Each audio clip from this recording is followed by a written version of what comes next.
So this time of year always brings back painful memories. So we just had the state wrestling championships this past weekend. And it brings me back to when I was a senior in high school, had this dream of being a state champion. And I worked my ass off. Like, there was nobody that outworked me. I know this. And what's interesting is, wrestling, it was my favorite sport. It was my favorite sport over football, over baseball. Wrestling was my thing, and I wanted nothing more than to be a state champion. And so going into my senior year, I was good.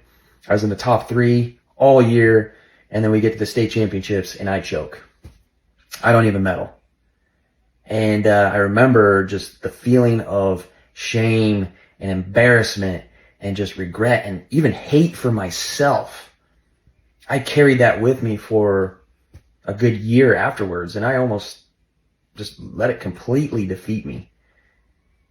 But now I look back at that, and it's one of my biggest sources of fuel that keeps my fire lit.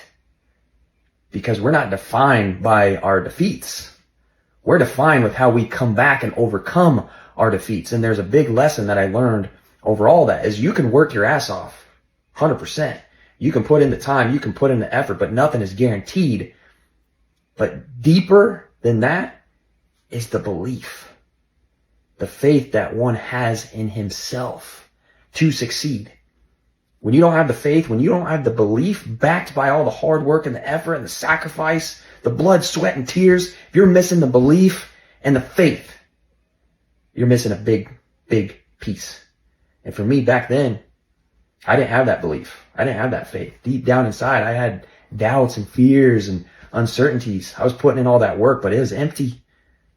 And so now, having gone through that, I'll never put myself in that position again because I believe in myself. I have faith in myself. I have faith in God that He has put me in this position, and He has taken me through everything that He has taken me through so far. And He's going to take me through all these other things to come in the future. But I'm never going to lack the belief and the faith in myself ever again. The hard work, it's always going to be there. It's always going to be there. But the belief, faith, that's what makes the difference.